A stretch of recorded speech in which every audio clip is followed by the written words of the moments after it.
Halo semuanya, selamat datang lagi di Marzalo. Mari-mari ke zaman lalu. Di sini saya Aldi Ferdiansyah bersama Saya Ahmad Rohim. Di sini kita akan membuat seputar zaman dahulu bersama Candi Putra Aulia dan Fatur Rahman Saputra. Nah, di sini juga kita ada member lagi nih, namanya Nadira Sinta Alfianta, Ahmad Zaidan, dan Fiesta Sheba. Nah, jadi nih orang-orang yang di sini tuh yang tertarik dengan Indies Party ya, kawan-kawan. Saya dulu dong. Hai. Jadi kita di sini ngobrolin Indies Party ya bro ya. Oke deh, pertama bro mau nanya dulu nih, kenapa kalian tertarik sama Indies Party? Ya, dikarenakan tuh riwayat Indies Party ini dibangun oleh orang-orang yang beragam. Selain itu, oleh Bumi Putra, banyak para pendiri bangsa dari etnis atau bangsa yang belakangan datang ke Nusantara seperti Arab, Tionghoa, dan lain-lain.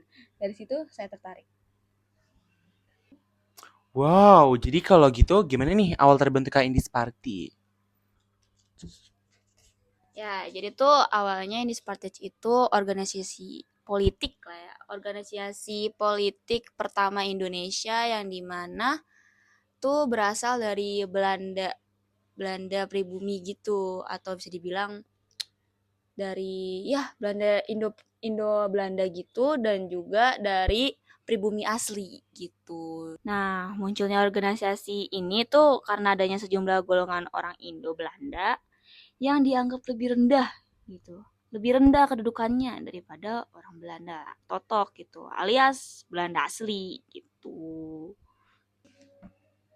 Nah, secara hukum mereka itu termasuk ke dalam bangsa kelas 1. Mulai.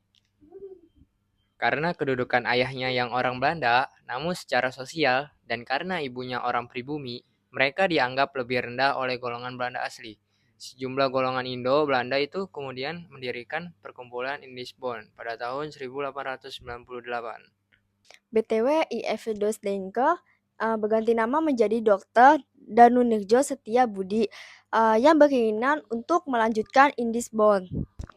Lalu keinginan Does Dengker itu semakin menguat saat ia bertemu dengan Dr. Cipto Mangunkusumo dan Suwardi Suryanigrat atau dikenal dengan Ki Hajar Dewantoro. Mereka kemudian dikenal dengan Tiga Serangkai.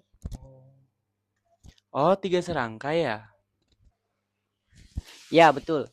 By the way, Dowes Dekker itu adalah cucunya Edward Dowes Dekker atau Multatuli, seorang penulis Max Havelaar yang membela petani Banten dalam masa tanam paksa. Dia seorang campuran ayah Belanda dan ibunya Indo. Pengalaman hidupnya itulah yang menjiwai gerak politiknya. Nah, jadi gimana nih tentang pendapat Abang Patur terkait kedekatannya dengan buruh perkebunan pada saat dia menjadi pengawas di perkebunan di Jawa yang menjadi alasan pemerintah kolonial Belanda untuk memecatnya tuh Bang? Justru kondisi itulah yang mendorong dia untuk mendirikan organisasi yang bertujuan untuk mendapatkan kemerdekaan bagi Indi, atau bisa disebut juga istilah Indonesia pada waktu itu. Pada akhirnya mereka bersama-sama dengan Suryadi Suryaningrat dan Cipto Mangunkusumo, maka dibentuklah Indies Party IP pada tahun 1912 ya bang. Iya, Mas. Coba dong ceritain tentang perjuangan Indies Party. Gini, kan Indies Party mempunyai cita-cita dan juga cita-citanya tuh didukung sama masyarakat gitu. Responnya masyarakat positif terhadap Indies Party gitu. Nah, di saat itu juga keanggotaan IP berkembang dengan pesat gitu. Sebagai seorang koresponden ya, surat kabar di lokomotif di Semarang itu kemudian harian tuh kayak I know nih, Sorabash Handelsblad, Batavia Snowsblad, dan akhirnya di majalah Drift tuh, dan surat kabar The Express. Tuh Doris Dekker di situ dengan mudah dapat mengutarakan gagasannya gitu. Ia juga berpendapat bahwa hanya melalui kesatuan aksi melawan kolonial dapat mengubah sistem yang berlaku. Ia juga berpendapat bahwa setiap gerakan politik harus mempunyai tujuan akhir, yaitu kemerdekaan. Pendapat itulah yang kemudian ditulis dalam Drift dan The Express.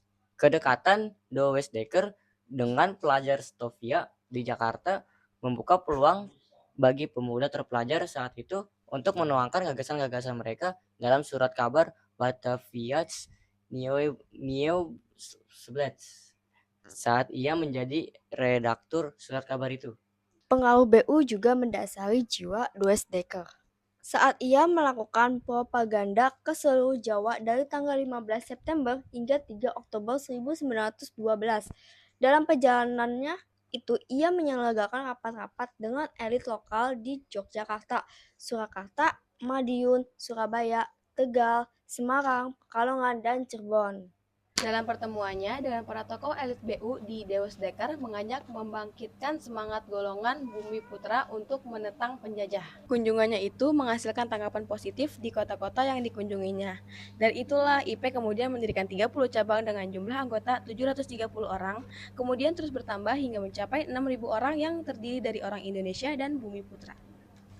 Dalam anggaran dasar IP disebutkan untuk membangun patriotisme bangsa Hindia kepada tanah airnya yang telah memberikan lapangan hidup. Dan menganjurkan kerjasama untuk bersamaan ketatanegaraan guna memajukan tanah air India dan untuk mempersiapkan kehidupan rakyat yang merdeka. Seru juga ya membahasnya. Makasih sharing-sharingnya bro. Santai. Nah, terima kasih juga nih buat teman-teman Indis Party. Nah, udah cukup kali ya kita ngobrol pada kali ini. Oke, see you guys. Dadah. Sama-sama. See you. Close the space.